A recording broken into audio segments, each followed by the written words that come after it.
eventually, some cold morning, because that's when it always happens, you're going to have a motor that won't start, and you got to get out and change your fuel filters, and you got to get covered in diesel that's cold.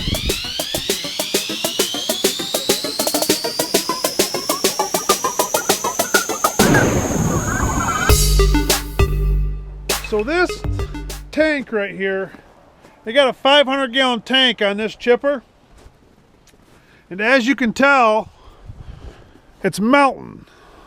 All the snow's melting off from here. That's why you got water running down right here and stuff. And everywhere else on the chipper, you can tell it's really not melting at all. Up there by the little motor, maybe a little bit. But as far as even right there, up there, you're really not getting, right there got hit with the little sun. Not really melting at all. We made a little bit of reference to this on the fuel filter when Josh didn't fuel up the skidder. And I thought I'd explain a little bit what happens. It seems like a lot of people out there understand what happens, but I just explained to it on this flail. As you can see, our fuel temp is 43 degrees. That's what's in the tank here.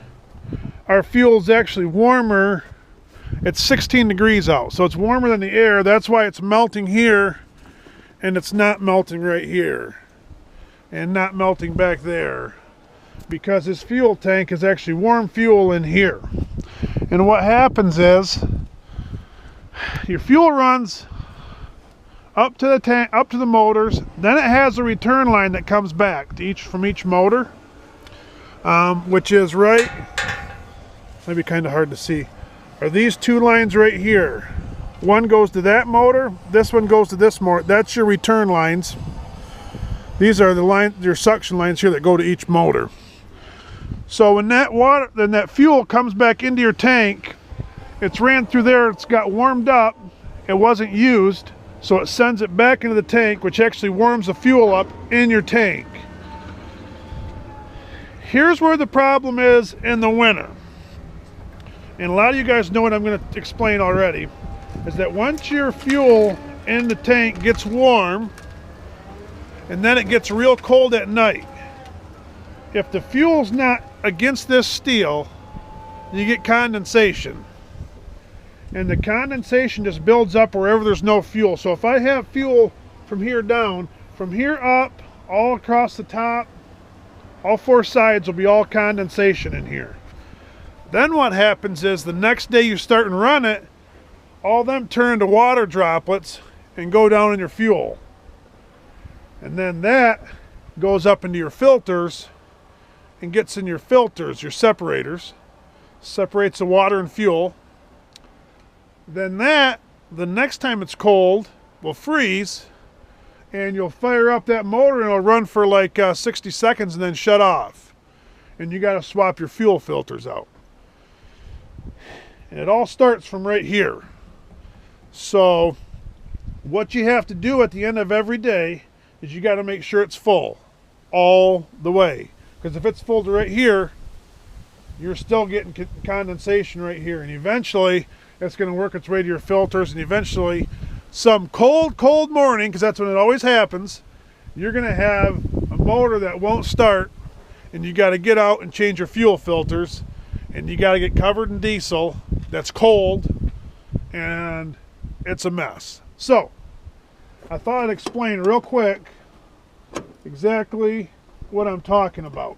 And you can take a flashlight too on these tanks, even semi-truck tanks, anything, and if they don't got fuel in them and you pull the lid off, you shine a flashlight in there, it'll just, you just see condensation all over in there.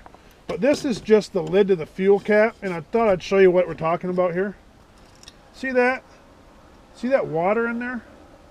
There's actually water coming out of there.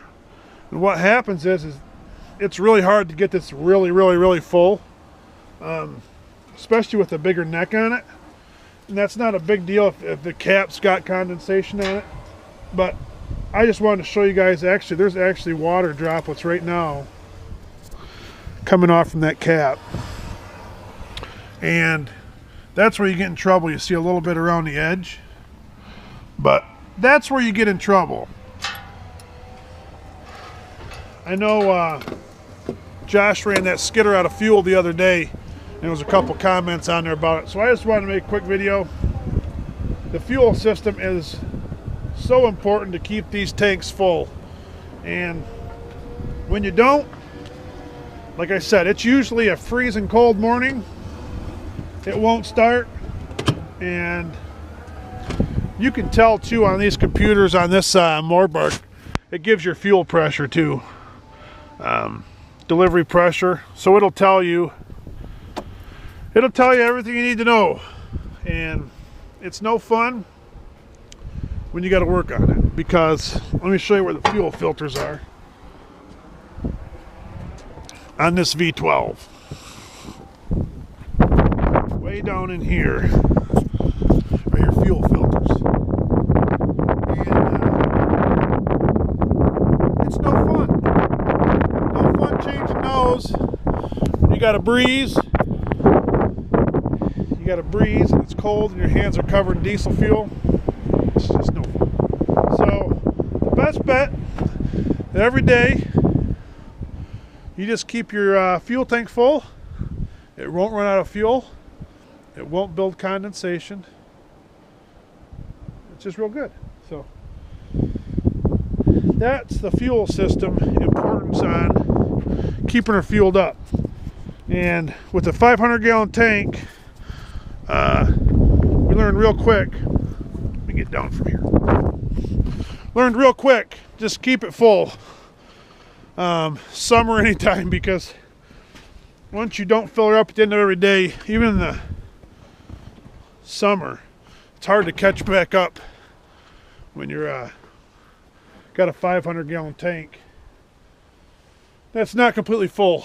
So that's the importance of maintaining your fuel system and this equipment out here. So thanks to Josh. A few guys mentioned it. Quite a few guys know what's going on, but for those who didn't understand what happens, that's kind of what goes on.